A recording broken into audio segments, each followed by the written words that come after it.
আমার বাবা মাকে আমি জানি আমি অনেক কষ্ট দিয়েছি, আমি মাফ চাইলেও হয়তো বলবে মাফ করে দিয়েছি, মাফ করেও হয়তো দিবে, কিন্তু আল্লাহ হয়তো আমাকে মাফ করবে না। আমি তোমাদেরকে অনেক বেশি ভালোবাসি। কি বলার আছে বাবা মাকে? আমি আব্বু আমাকে সরি বলতে চাই। আমি যে কষ্টটা দিয়েছি আমি চাই না আর কোনো সন্তান তার বাবা মাকে কোনো রকম কোনো কষ্ট দিক। তবে কেন তুমি দূরে থাকো, আমাকে একা করে রাখো। তবে কেন তুমি দূরে থাকো, আমাকে একা করে রাখো। তুমি তো জানো তোমাকে ছাড়া আমি কত অসহায়। যে যেখান থেকে দেখছেন বাংলা ভিশনের বিশেষ আয়োজন আনন্দ আড্ডায় আপনাদের সাথে আছে আমি শুভ খান, এবং আমার সাথে যিনি আজকে রয়েছেন সঙ্গীত শিল্পী সানজিদা রিমি। কেমন আছো? ভীষণ ভালো আছি, আপনি কেমন আছেন? এই তো ভালো। সবকিছু মিলে ঈদ কেমন কাটলো? ঈদ ভালোই কাটলো, সব মিলিয়ে ঈদ মানে গ্রামে করেছি তো ভালো কাটলো। আমাদের আজকের আনন্দ আড্ডা শুরুতে যদি তোমার একটি গান দিয়ে শুরু করি তাহলে কেমন হয়? গান দিয়ে শুরু করলে সব জিনিসই ভালো হয় আমার কাছে মনে হয়। ওকে, আমার একটা মৌলিক গান গাইছি আমি। গানটার নাম হচ্ছে ওরে মন। গানটা একটা নাটকের গান। লিরিক লিখেছে এম এ আলম শুভ এবং গানটার কম্পোজিশনে ছিল হচ্ছে সজীব। আমি চেষ্টা করছি। স্বপ্ন দেখে কেন শেষে আবার ভেঙে যায়, মনের ব্যথা মনে থাকে কারে যে বোঝাই। পাশে তারে যায় না দেখা, লাগে ভীষণ একা একা, বুকের ক্ষত কারে যে দেখায়। ওরে মন মন রে, এ জীবন আর কত কি শেখায়। ওরে মন মন রে, এ জীবন আর কত কি শেখায়। বাহ, চমৎকার। সঙ্গীত শিল্পী হওয়া কিভাবে আসলে? সঙ্গীত শিল্পী হওয়া আসলে আমার মার খুব ইচ্ছা ছিল। আমার মা গান গাইতেন, আমার নানা গান গাইতেন। আমার নানা গান খুবই পছন্দ করতেন। আমার নানা ছিলেন একজন স্কুলের হেডমাস্টার। তো স্কুলে যখন স্পোর্টস হতো তখন আম্মু টুকটাক গান করতেন। তারপরে আম্মু তো ওভাবে গানটা কন্টিনিউ করতে পারেননি। তারপরে আম্মু বলে মানে আমার বাবাকে বলেছিল যে আমার ছেলে হোক বা মেয়ে হোক আমি ওকে গান শেখাবো। পরে আমি তো আসলাম পৃথিবীতে। তারপরে আম্মু আমাকে স্কুলে ভর্তি করার আগে গানের স্কুলে ভর্তি করে। এটা আমার আবার বাবা জানতো না। আমার বাবা নেভিতে আছেন। তো নেভিতে যখন পোস্টিং হয় না, ওরকম পোস্টিংয়ে আব্বু বাইরে ছিলেন। তখন আম্মু এরকম আমাকে স্কুলে ভর্তি করার আগে গানের স্কুলে ভর্তি করে যখন আমার 4 বছর বয়স। তারপরে ওখান থেকে আস্তে আস্তে শুরু হয়। আম্মু গান শেখাতে শুরু করেন। খুলনাতে ছিলাম আমরা। ওখানে একজন আমার হাতে খড়ি যার কাছে, তিনি হচ্ছেন গোলাম রসুল স্যার। আমাদের সবার পরিচিত রেশমি আপু, ওনার বাবা, ওনার কাছে আমার গানের হাতে খড়ি হয়। এভাবেই শুরু। সেই থেকে জার্নিটা আসলে কিভাবে যাচ্ছে, কেমন যাচ্ছে? জার্নি তো ভালোই যাচ্ছে। ঢাকার যে মিউজিক ইন্ডাস্ট্রিতে আমি আছি 2 বছর হলো। এর আগে খুলনাতেই ছিলাম, খুলনাতেই টুকটাক গান করেছি, স্টেজ শো করেছি। পাশাপাশি শিল্পকলা থেকে একটা কোর্স কমপ্লিট করেছি। এরপরে বাসায় টিচার রাখা ছিল, গানের টিচার। বিষয়টা শুরু। ফোক গানটা কি বেশি পছন্দ নাকি ফোক গানটাই বেশি গাওয়া হচ্ছে? দেখি, ফোক গান তো পছন্দ, আধুনিক গান, সব ধরনের গানই পছন্দ। গান আসলে ভালো লাগার জিনিস, সো সব ধরনের গানই ভালো লাগে। তবে ফোক গানটা এখন বেশি করা হচ্ছে কারণ আমি যেহেতু একটা রিয়েলিটি শো, ফোক বেসড একটা রিয়েলিটি শো থেকে এসেছি, সো সেক্ষেত্রে ফোক গানটা বেশি করা হয়। এখন চেষ্টা করছি আধুনিক গানও করার। ইভেন আমি চেষ্টা করছি সব ধরনের গানই কন্টিনিউ করার ফোক গানের পাশাপাশি। মৌলিক গান করা হয়েছে কিনা?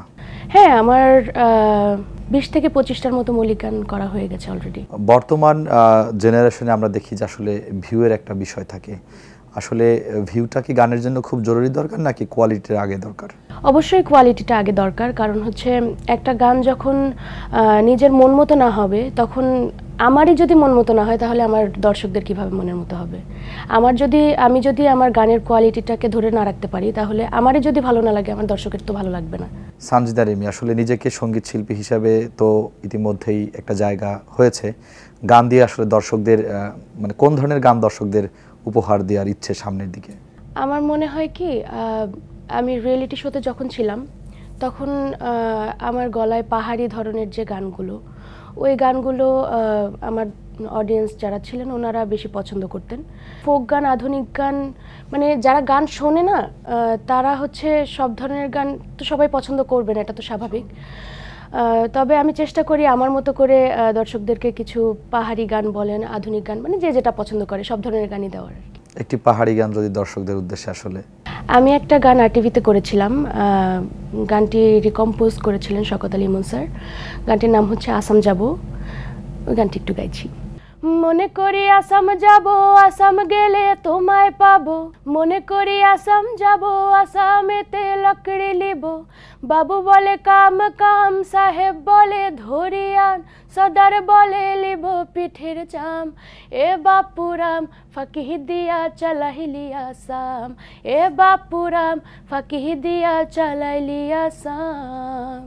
হে আল কিনারে নাহর গাছে বগা বগা ফুল, ফুলকে দেখিয়া ছুরি হেঁচাকে চামড়াল, এ গাছের মধ্যে তুলসী, বাটার মধ্যে পান, সাদা সাহেব ফাঁকি দিয়া চালাইলি আসাম। মনে করি আসাম যাব, আসাম গেলে তোমায় পাবো, মনে করি আসাম যাব, আসামেতে লকড়ি লিব, বাবু বলে কাম কাম, সাহেব বলে ধরিয়ান, সর্দার বলে লিব পিঠের চাম, এ বাপুরাম ফাঁকি দিয়া চালাইলি আসাম, এ বাপুরাম ফাঁকি দিয়া চালাইলি আসাম। বাহ, অসাধারণ, চমৎকার। Thank you. প্রেম বিয়ে আসলে হয়েছে কিনা? প্রেম বিয়ে এটা তো আল্লাহর হাতে, এটা আসলে বলা যায় না কখন কি হয়ে যায়। যাকে বিয়ে করা হবে বা ভালোবাসা হবে তার তিনটি ভালো দিক বা তিনটি খারাপ দিক কিভাবে দেখেন? তার তিনটে ভালো দিক আগে আমি বলি, যেটা থাকতে হবে সেটা হচ্ছে অবশ্যই একজন ভালো মানুষ হতে হবে, এবং গানের মানুষ হলে আরও বেশি ভালো হয়। কারণ হচ্ছে আমি চাই না আমার জীবন থেকে গানটা চলে যাক, কারণ গানটাকে আমি এতটাই ভালোবাসি যে গান না থাকলে হয়তো আমার আমি বাঁচতেই পারবো না, এরকম মনে হয়। সো গানটাকে ভালোবাসতে হবে অবশ্যই। আর আরেকটা যেটা বললাম, একজন ভালো মানুষ হতে হবে, এবং টাকা পয়সা না থাকলেও চলবে, ওটা বিষয় না, কারণ টাকা পয়সা আজকে না হোক কালকে তো হবে। আর আর কি, রান্না করা জানলে ভালো হয়। যদি রান্না করতে পারে তাহলে খুব ভালো হয়। এই মুহূর্তে পছন্দের তেমন কেউ আছে কিনা? পছন্দের আছে অথবা নেই, জানি না। বর্তমান গানের বাজার নিয়ে আসলে নিজের মতামতটা কি, কিভাবে দেখছেন বর্তমান গানের বাজার বা ভবিষ্যৎ কি? একটু আগে বলছিলেন যে ভিউটা কতটা ইফেক্ট ফেলে গানের উপরে। আসলে যখন একটা গান তৈরি করা হয় তখন নিজের ভালো লাগার পাশাপাশি দর্শকদের কেমন লাগবে এটাও মাথায় রাখা হয়, কারণ হচ্ছে গানটা তো শুধু নিজের না। দর্শকরা যদি নাই দেখলো তাহলে আমি গানটা কেন করলাম? সো যদি এখন কাউন্ট করা হয় ভিউ কত হলো, মানুষ কেমন পছন্দ করলো, এটা আসলে এটার একটা যেমন ভালো দিক আছে, একটা খারাপ দিকও আছে। এখন আমার কাছে যেটা মনে হচ্ছে যে মানুষ খুব আছে না সহজ কথার কিছু গান যেগুলো খুব তাড়াতাড়ি ক্যাচ করতে পারে, যে গানগুলো এখন ভাইরাল হচ্ছে, ভাইরাল আর হিট হয় এটা কিন্তু টোটালি ডিফারেন্ট একটা বিষয়। হিট সেটা হচ্ছে লং লাস্টিং করে অনেক বেশি। হিট হলে যেমন পুরোনো দিনের যে গানগুলো আছে, ছায়াছবির গান, অনেক গান আছে যেগুলো আমরা এখন পর্যন্ত, কালজয়ী গান যেগুলো আমাদের কানে বাজে সবসময়, কিন্তু এখন যেটা হচ্ছে গানগুলোতে ভিউ ঠিকই হচ্ছে কিন্তু সেগুলো মানুষ মনে রাখছে না, ভুলে যাচ্ছে। কিছুদিন পরে পরে নতুন গান আসলে সেটা ভুলে যাচ্ছে। তার ভিতরে কিছু গান আছে যেগুলো মানুষ মনে রাখছে। সো আমরা চেষ্টা করব দর্শকদেরকে ভালো কিছু গান উপহার দেওয়ার জন্য, যেটা সবার মনেও থাকবে, আবার হচ্ছে মানুষ পছন্দ করবে, মনে থাকবে, এবং পরবর্তীতে যেন 10 বছর পরেও ওই গানটা বেঁচে থাকে এবং মানুষ গায়। স্টেজে গান করতে আসলে কেমন লাগে? স্টেজ তো আসলে একটা ভালোবাসার জায়গা, ওটা হচ্ছে দর্শকদের সাথে সরাসরি কানেক্টেড হওয়ার একটা জায়গা। স্টেজ শো করতে অবশ্যই ভালো লাগে, যারা দর্শক থাকেন ওনারা সামনে থেকে যখন এনজয় করেন গানগুলো, তখন আসলে ওটার একটা অন্যরকম শান্তি। বাংলাদেশের কার গান বেশি পছন্দ? বাংলাদেশে আমাদের যে কালজয়ী শিল্পী যারা আছেন সবাই তো ভালো গান বলেই কালজয়ী হয়েছেন, ওনাদেরকে সবাই মনে রেখেছে। তো আমি স্পেসিফিক কারো নাম বলবো না, কারণ সবাইকে আমার ভালো লাগে। চমৎকার অ্যানসার, বুদ্ধিমানের অ্যানসার, সবাইকে ভালো লাগে। আর সানজিদা রিমি নিজের মৌলিক গান সামনে কি কি আসছে? নিজের মৌলিক গান আসছে, খায়রুল ওয়াসি ভাইয়ের সাথে আমার একটা মৌলিক গান আসছে। এছাড়া সজীব আছে, সজীবের সাথে আমি কিছু কাজ করেছি। তোমার আরেকটি মৌলিক গান যদি দর্শকদের উদ্দেশ্যে আসলে শোনাতে। আমি একটু আগেই যে গানটার কথা বলছিলাম, উত্তরে পাগল, ওই গানটা আমি একটু শোনাচ্ছি। উত্তরে পাগল, দক্ষিণে পাগল, পাগলে ভরা এই দুনিয়াদারি, পারিলে চিনতে প্রেমেতে কিনতে হইতো কত না জারি জুরি, ঘুরিয়া ঘুরিয়া হাটে বাজারে পাগলের সন্ধান পাইলাম না, আমি তো আর পাগলি হইলাম না রে, মনের মতো পাগল পাইলাম না, আমি তো আর পাগলি হইলাম না রে, মনের মতো পাগল পাইলাম না। বাবা মা এখন সানজিদা রিমিকে কিভাবে দেখে, যে টেলিভিশনে গান করে, বিভিন্ন বড় বড় মঞ্চে গান করে? প্রথমে বলেছিলাম বাবা গান অত একটা পছন্দ করেন না, বাবা গান পছন্দ করেন না, তারপরেও যখন আমাকে দেখে যে টিভিতে গান করছি বা কোনো একটা মানে ভালো একটা পর্যায়ে আছি, তখন বাবা সবাইকেই দেখে দেখে বলে এটা আমার মেয়ে, আমার মেয়ে। আর মা তো অলওয়েজই ছোটোবেলা থেকেই সাপোর্ট করে যাচ্ছে। মা প্রথমে যে গানটি গাইলাম আমি, ওরে মন গানটা, ওই গানটা শুনে আমি দেখলাম আমার মা সেদিনকে কান্না করছে। মানে তখন আমার মনে হয়েছে যে না, আমার গান গাওয়া সার্থক। বাবা মায়ের মধ্যে প্রিয় বেশি কে? আসলে এটা তো বলা যায় না, বাবা মা দুজনই অনেক কষ্টের ফলেই আমি আজকে রিমি হয়েছি। সো এভাবে বলা যায় না যে বাবা অথবা মাকে বেশি ভালোবাসে।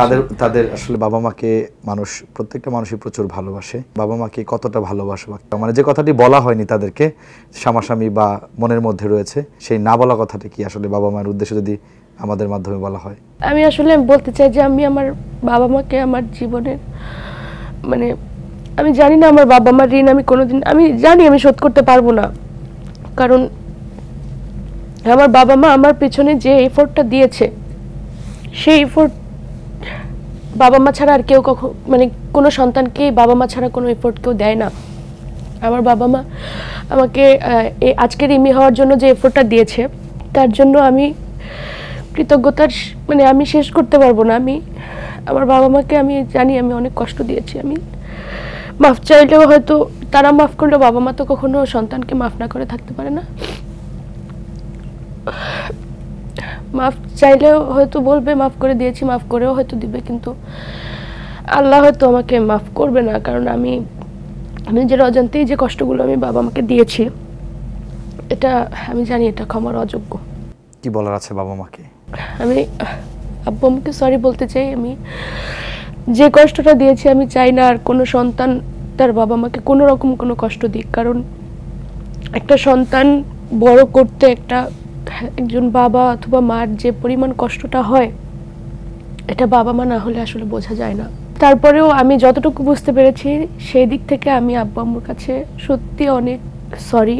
আমি চাই না আমার দ্বারা তোমরা আর কোনো কষ্ট পাও।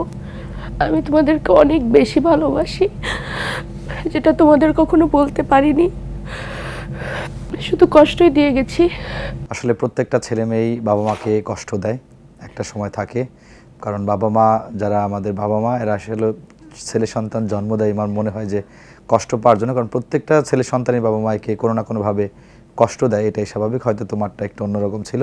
দোয়া করি তোমার বাবা মা জানি তোমাকে ক্ষমা করে এবং সেই সাথে তারা জানি ভালো থাকে, সেই সাথে তুমিও জানি ভালো থাকো।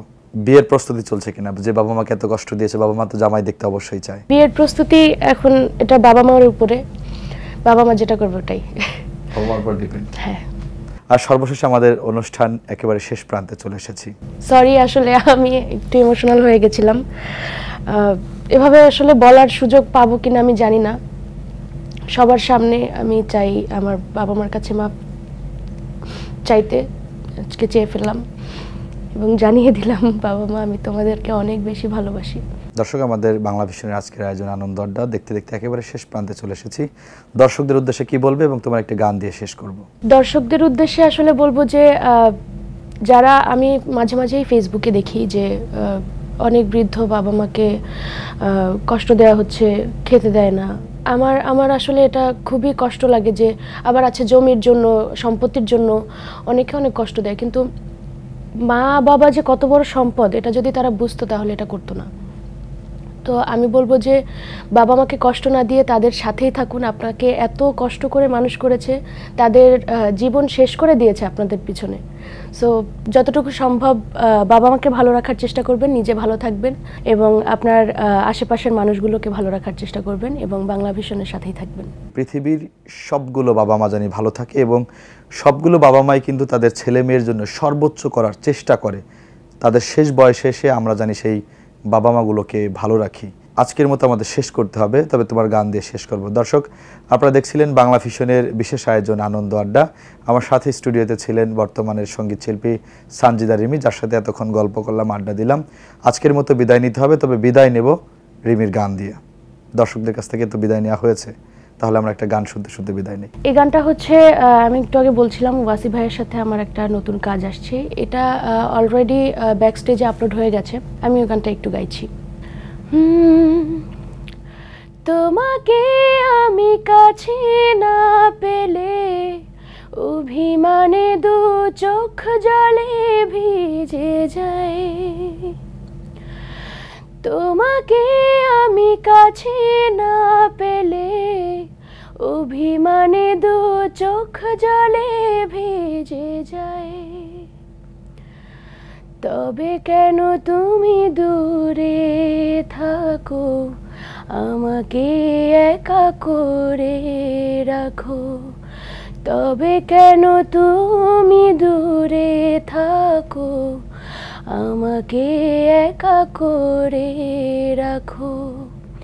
তুমি তো জানো তোমাকে ছাড়া আমি কত অসহায়।